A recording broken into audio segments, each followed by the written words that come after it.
Pump it up, pump it up. Trae. Come on, come on. With Trae. Pump it up, pump it up.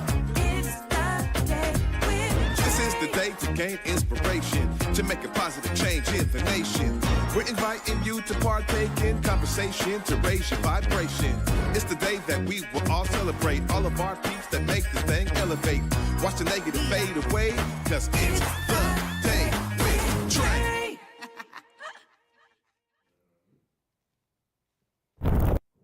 Well, Grand Rising, everyone. Welcome to the Day with Trae. I'm your host, Trae Holiday. I get to welcome you to a amazing Thursday, y'all. I'm really excited because, you know, when we got folks in here that can give us some insight on what's going down, we love to be able to share that insight with all of you. And my guest today is Kevin Schilling, the mayor of the city of Burien. We're going to be talking about all the work they're doing around homelessness, housing, and public safety. So I'm really excited that he's here to join me. But you know, it's the top of the show, y'all. This is where you join me. Go ahead and share this show with folks who you feel could benefit from our daily dose of dopeness we work to give you here on the Day with Trae. You know, if you can't watch us, we always have you covered. You can listen to us as well anywhere you find your favorite podcast. Just search Converge Media Network in the Day with Trae. You'll find us on whichever platform is your favorite. Now, before I get into it with the mayor of Burien here, I want to get into it with y'all, because let me say that there is something around engagement. Now, we talk about this all the time. Is it civic engagement, community engagement, engagement in, you know, certain institutions in my community? It's all of that and then some.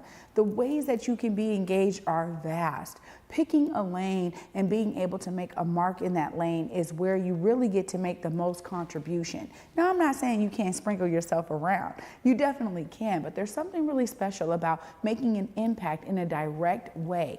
And that is something that is felt by so many more people. So when you pick your lane, when you're out there like, oh, I don't know, I'm always telling folks to do what resonates with you already.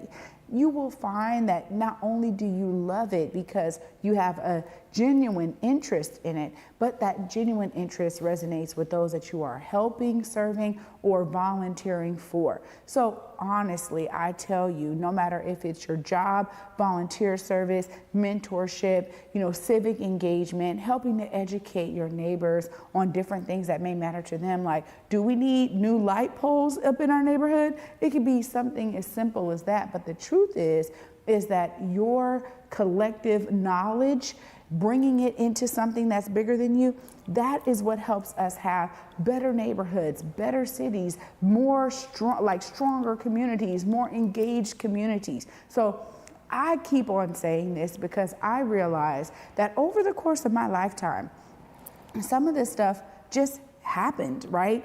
My grandmother had an amazing beauty salon back in the day, and she was known as the Jerry Curl Queen in the 80s. And let me tell you, there was something that I didn't realize I was picking up in that space. When people were coming there to get their hair done, they were also talking about, okay, well, what should we know? Who should we be voting for? What new bill should we be passing? Wait a minute, tell me a little bit more about what's going on with that property down the street. I mean, there was all of these conversations that were happening as I just so happened to be there after school hours, right? I'd go right to my grandma's beauty salon right there on Union in the historic neighborhood of the Central District. And I would be able to absorb all of these amazing conversations that were happening around me. And I didn't realize then, it wasn't until I was an adult that I really reflected on this and understood the impact that had on me, to want to be engaged, to want to learn more, to want to tap in. You know, people were coming with papers in hand, talking about what was important to them based on different articles that were written. And there was so much that was going on. It wasn't always just about gossip and, oh, girl, let me tell you about this neighbor over here or what happened with my family. There was also some real gems hidden in these amazing spaces. And I got to see that and experience that. So I recognize that there are wide amounts of ways for you to be engaged, and through osmosis, as a young girl, I got to see how much my grandmother and my mother and all the folks who came through the shop were engaged in all of these ways. Now, they didn't have to be the leaders of protests or of some major organizations or institutions. Their engagement came through being in community with one another, sharing ideas, forms of thought, reflecting the sign of the times that they were living in ways that allowed other people to contribute. And for me, I realized, man, that's what it was really about, to be engaged, right? That no matter where you are, maybe it's the beauty salon, the barbershop, maybe it's your church or school or other, institution that you were attending or contributing to. But the fact is that these genuine conversations that were happening were ways that people were able to connect with one another. And the connection is what's so beautiful and what resonated with me. So be a part of some type of connection out here. No matter what it looks like, I'm sure there's somebody who's going to benefit. Well, after this short break, up next, we got Kevin Schilling in the building, the mayor of Burien. We're going to be learning all about what they're doing in that city right after this short break. Stay tuned. You're watching The Day with Trae. Here on Back to Besa, it's always been important to me that we uplift stories from across the region, and that no matter where you live in the nation, you never have to miss a moment of the show as we continue to highlight the beauty, excellence, and resilience of our communities across the Pacific Northwest. Why? Because representation matters. So no matter where you live, be it the Central District or Centralia, Portland or Pullman, or anywhere across the country, I encourage you to join me on this Back to Besa journey by downloading the free Fox Local app on your phone or smart TV as we continue to elevate the very best in our communities. Hey, besties! What is a bestie? I like you. She's fun. It's about to be a good time! She's always looking out for you. Since you're my bestie, I will handle it for you. She makes you think. Here to uplift and empower. She's always encouraging. You are that girl! Chelsea Edwards, your bestie in daytime. I get the spiritual moments. Chatting with Chelsea. New episodes weekdays at 5:30 or stream anytime on Fox Soul.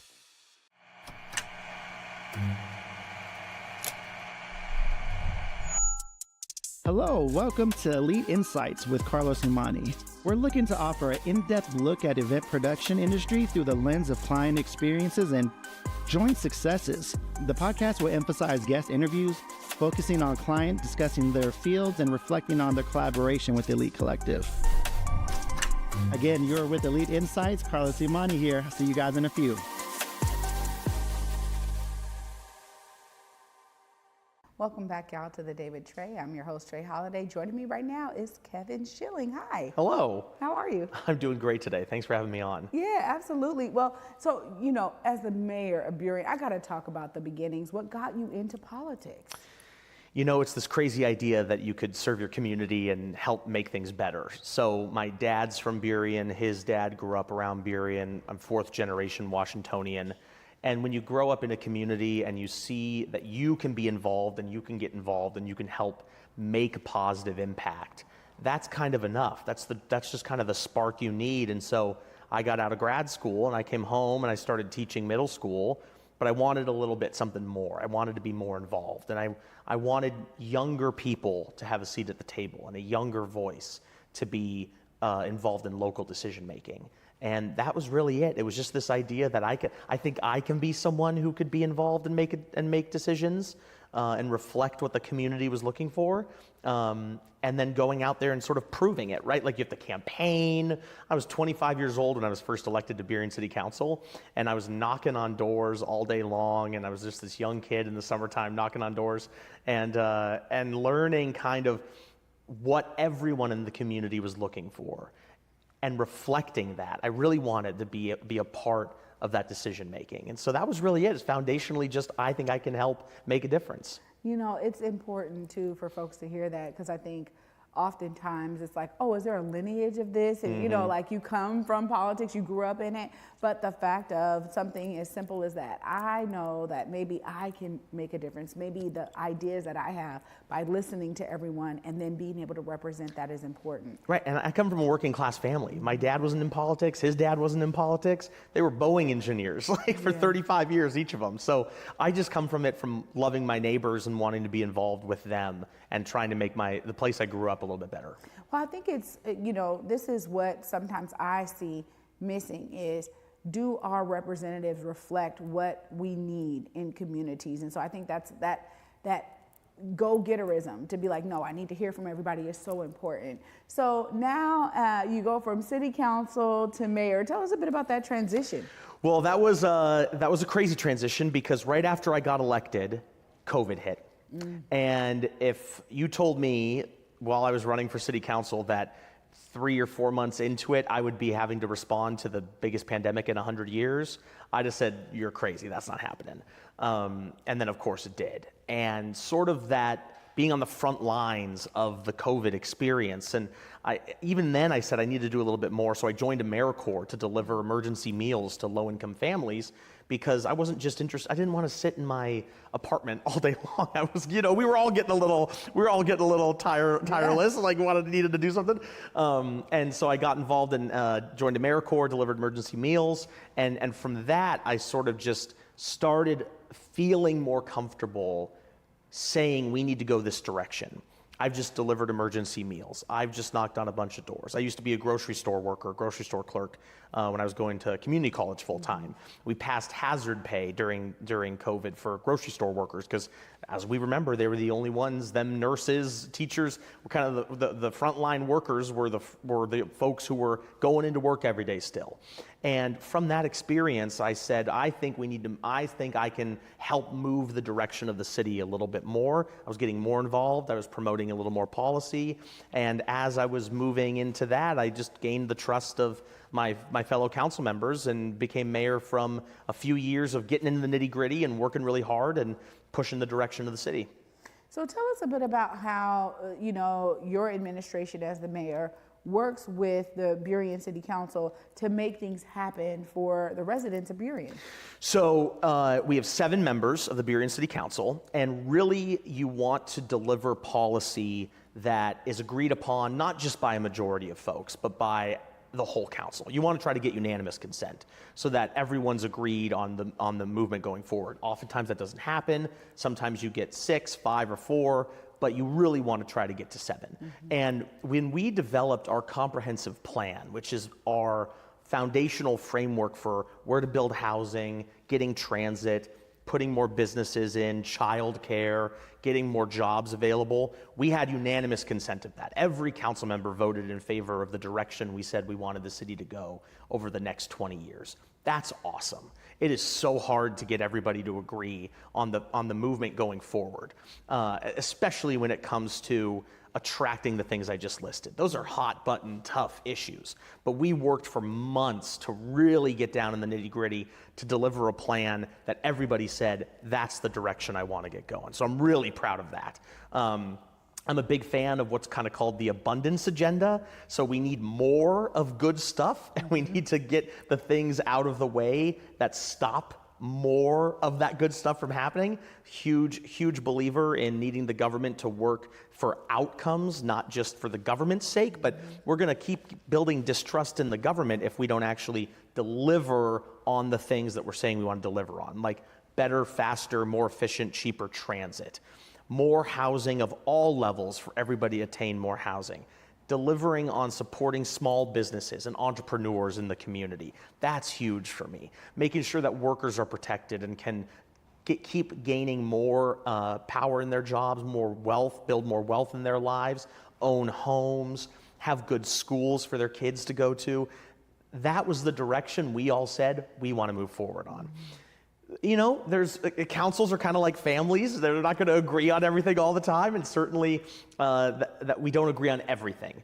But my goal moving into when I became mayor at the beginning of 2024, I said, I want us to at least all be able to be civil, be able to have positive interactions, positive conversations, because coming out of COVID, it was tough. I mean, when you're all online and then you kind of get into fights and folks are not really restrained because you're just in a little TV box, and then you get back in together and you really want to be civil and create an environment where everybody can feel like they can share their opinion and that they can contribute to what we're doing moving forward. So it's certainly not the easiest thing. We've had our rough patches, but when it's come to the biggest issues, we've done a pretty good job of at least having civil conversations and then getting to a point where a majority of the council agrees to move forward on something. Well, that's important too, because we're talking about the back and forth means less of the time focused on the solution, right? It's like,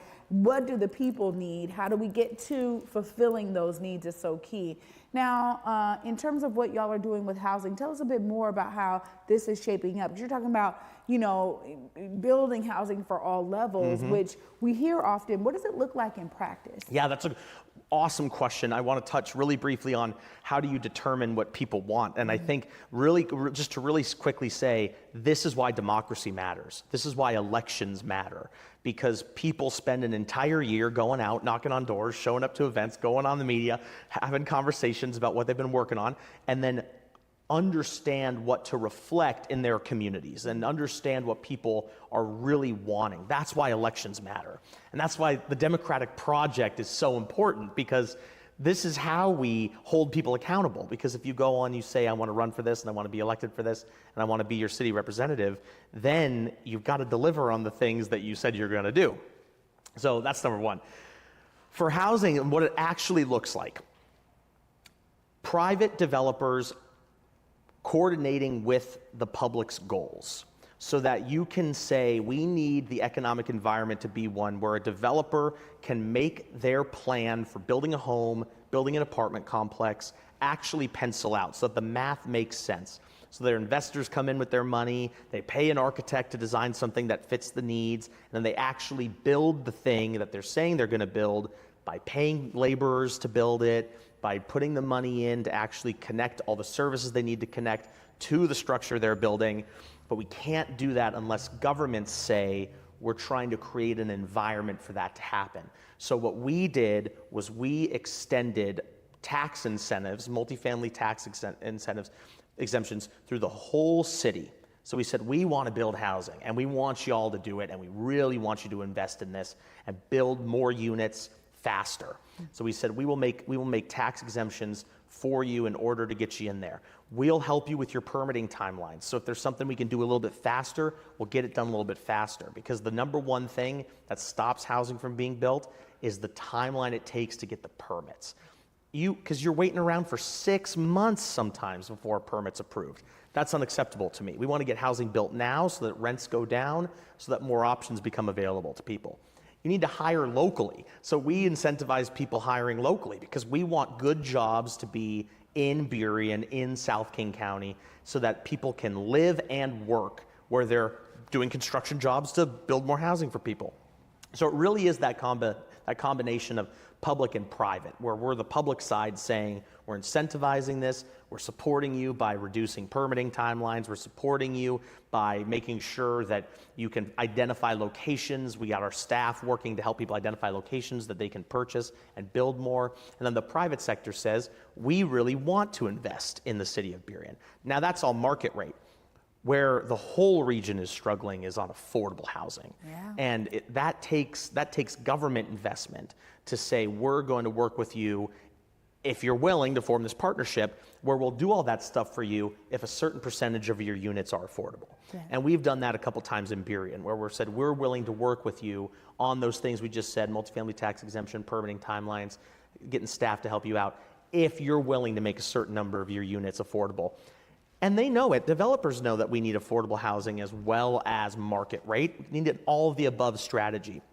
And so that's kind of the whole landscape of when it comes to building housing that we need to really focus on. Well, every time we talk about housing, I think homelessness is like a skip away, right? And so tell us a bit about how this is maybe the strategy you're taking is also reflective in the reduction of homelessness in Burien. Well, housing first and foremost.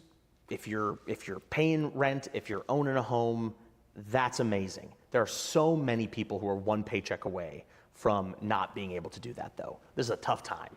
When rent's expensive, groceries expensive, everything's expensive. What we need to do moving forward and what we need to focus on is not just that all of the above approach, but what we did during COVID that really was successful is if you're someone that is in a place that the rent's going up or you're struggling a little bit, what we did during COVID that worked phenomenally was rental assistance. And we said, we've got government assistance for you if you're teetering on the brink of having a issue paying rent or having an issue with your mortgage. Going back to that tenant assistance, that rental assistance, to really keep people housed. Another one is going after predatory rent increasers, so people who are doing it on a predatory basis. I don't think anyone who's supporting keeping those people in business. They're breaking the law, they're taking advantage of their tenants. That's not good, and we need the government to really be harsher on those folks who are doing predatory rent increases, for sure. The other part about it, when we talk about homelessness, is that people need to make sure we need to make sure that we're in an environment where more jobs are being created and wages are going up so that we can build wealth, number one. The second big element of it that we're seeing in regards to homelessness is tackling the drug addiction and mental health issues.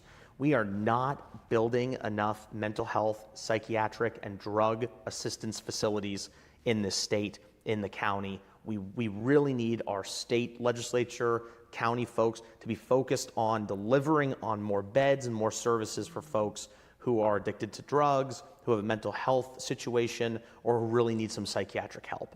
Because the people we've seen on the streets in Burien have had one of those three issues, which is why we were one of the first cities, and this is kind of where I would like to see the region kind of focus on investing in co-responder models. So you're not just a police officer going out and saying, we're going to arrest you, but you have a mental health professional going out with a police officer to see the situation, help with the person going through a drug addiction, mental health, psychiatric issue.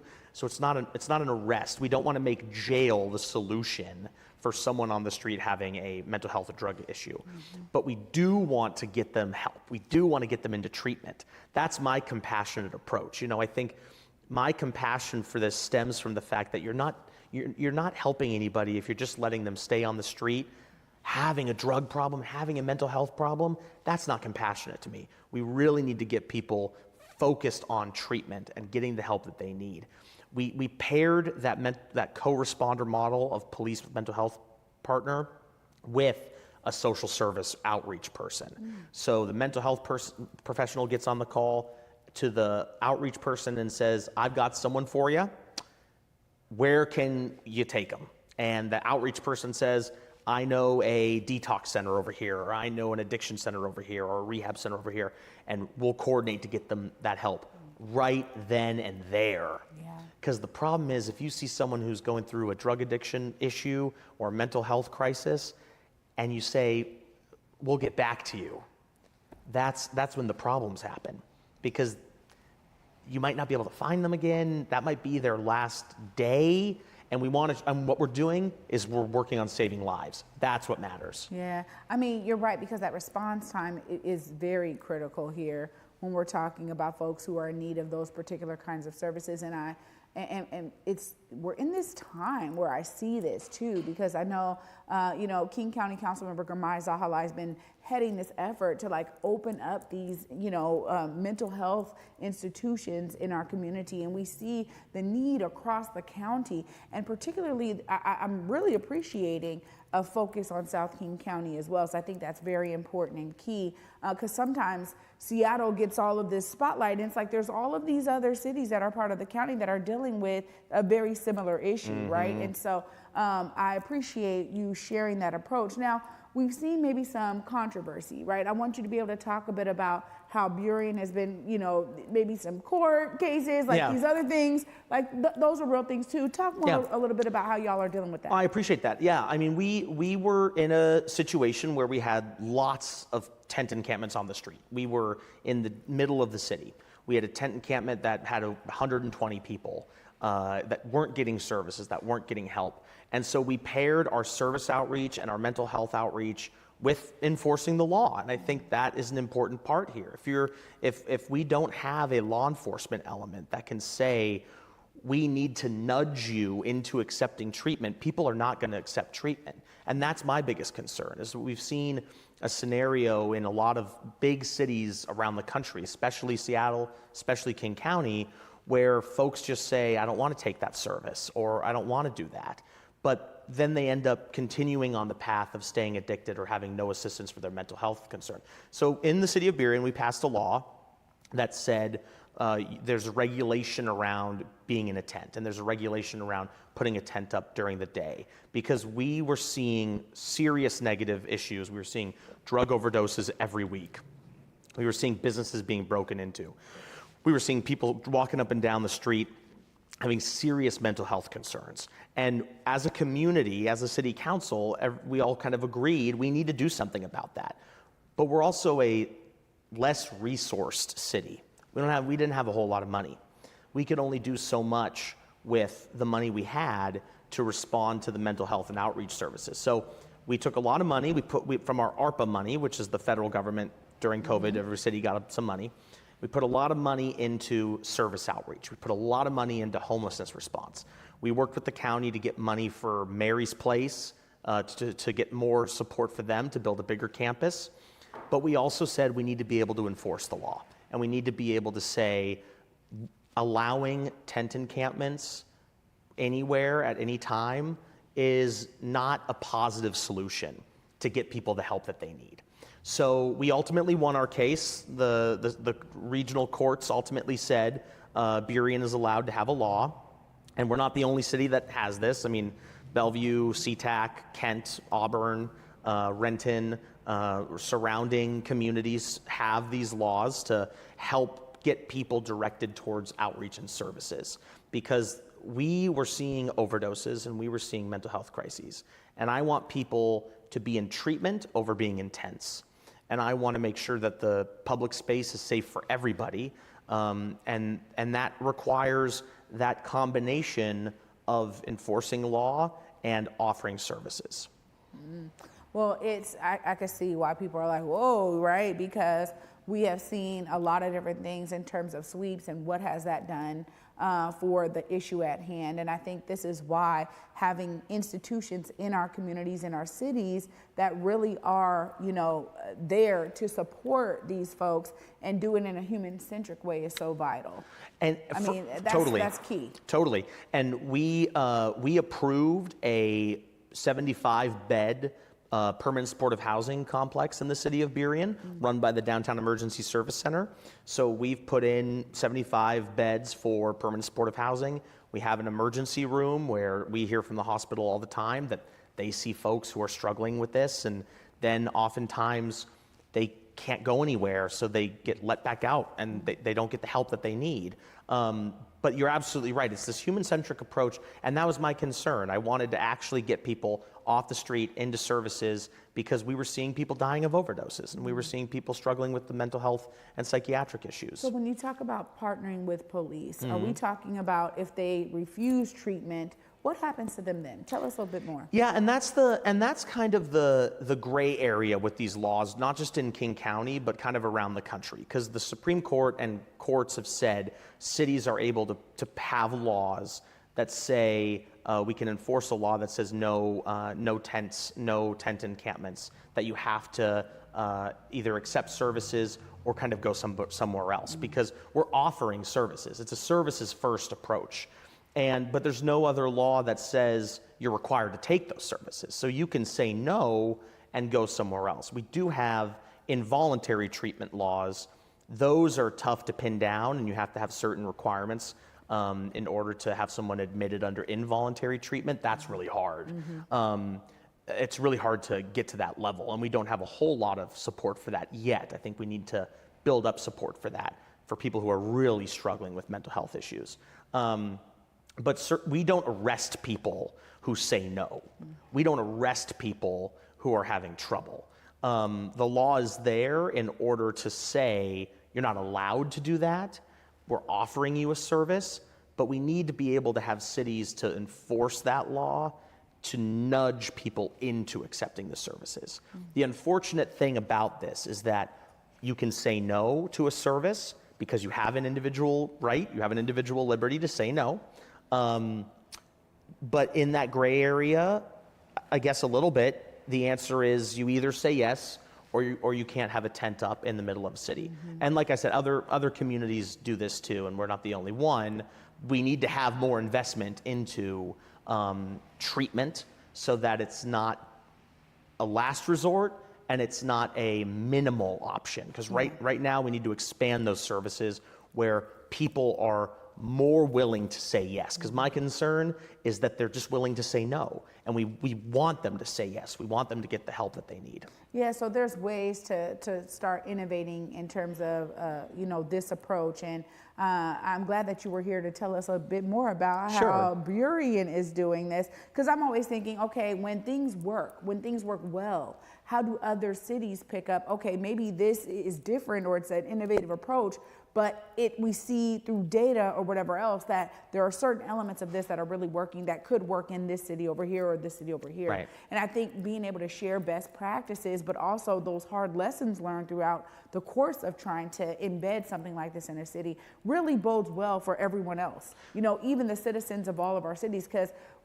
some of this is like, we need to understand what's going on too, so that it's not like separate from us, but again, it's reflective of meeting the needs of those when you're banging on doors and asking folks what they need. So I just got to thank you for coming on. And of course, the people are wanting to follow more about how y'all are shaping up as a city. Look right there. Let them know how they stay tapped in. One way, thanks so much. I love that. One way to stay tapped in is to continue to just follow progress from the City of Burien's website. That's one way to do it. You can always watch City of Burien council meetings on Monday nights. We do 2 meetings a month. That's one way to stay in touch. Also online, every city council member has a phone number and email to ask questions of them to see what's going on. But I want to just thank you and the team at Converge for letting me come on and talk about these big issues. These are huge issues, and we all need to work together because I think everyone wants to make sure people have a choice, have an option to improve their life, have a positive way of getting better, and so that everyone can feel safe and have the resources they need in their lives in King County. Right on. Thanks so much. Thank you. Thanks for being here. Wow, y'all, we're learning and we are always wanting to share that learning with you all. Of course, I'll wrap all this learning up right after this short break. Stay tuned. You're watching The Day with Trae. Working with venturemen has been totally different than working with a traditional bank. They're real, and they meet you right where you stand. I was recently funded, and that money has just changed the trajectory of what we're able to do and our output. This has been just more than just funding or a one-on-one connect. It's been an opportunity for us to really grow and connect and build roots within the community. As a small business owner, you need to put your faith into the right people, and they seem like good people to put their faith into. In Seattle, it's more than just coffee. It's community. At the station, we brew more than just your favorite cup. We brew connection. From Beacon Hill to Columbia City, we're a space for artists, activists, and everyone in between. A place to gather, create, and simply be. Whether you need a quiet place to work, a lively spot to meet friends, or just a moment to unwind, find your place at the station. More than coffee, it's home. Visit us in Beacon Hill or Columbia City.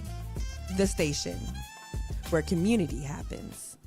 Here on Back to Vesa, it's always been important to me that we uplift stories from across the region, and that no matter where you live in the nation, you never have to miss a moment of the show as we continue to highlight the beauty, excellence, and resilience of our communities across the Pacific Northwest. Why? Because representation matters. So no matter where you live, be it the Central District or Centralia, Portland or Pullman, or anywhere across the country, I encourage you to join me on this Back to Vesa journey by downloading the free Fox Local app on your phone or smart TV as we continue to elevate the very best in our communities. Welcome back, y'all, to The Day with Trae. I'm your host, Trae Holiday. I want to thank Kevin Schilling, Mayor of Burien, for joining me today. It was insightful to hear how the city of Burien is taking some real needed steps to make sure that their community is being cared for. And it was a reminder of me that it encourages all of us to stay engaged in our civic duties, right? Whatever city you live in, there is always a need for your collective voice to help drive the change that your city needs, but also reflects the needs of you in your community. If you never tell anybody, how they gonna know? So let's make sure that we're holding our elected officials accountable to the things that they say during their campaign trail, that it really is about representing us as the people. And the more of us who are doing that, giving our voice voice to the things that our cities need, ensuring that we are informed as voters to understand what type of ways our cities are shaping up to care for all of us. It's important that we stay engaged, y'all. So I'm grateful that y'all got to be on this journey with me in this episode to learn a bit more about how Burien is shaping up in that way. And if you are someone who lives outside of that city or whatever city you live in, make sure you take this as an opportunity to say, wait a minute, what am I doing to be informed? What am I doing to stay engaged? How am I ensuring that my children and my grandchildren and my elderly in my life are being cared for as well as myself? If you're not asking that question, I'm encouraging you right now to do so, because all of our elected officials need to hear from us regarding what we see those needs being in our communities. I want y'all to be inspired by this and find those ways to ensure that your elected officials are hearing from you. Of course, I get to wrap up the week with y'all tomorrow. And until then, y'all, at 11 a.m., peace. Converge Media produces culturally relevant content for Black and urban audiences. Our coverage is raw, transparent, and objective, praised by community leaders, government officials, and residents. Support Converge Media today via Venmo, Cash App, or PayPal at Converge Media.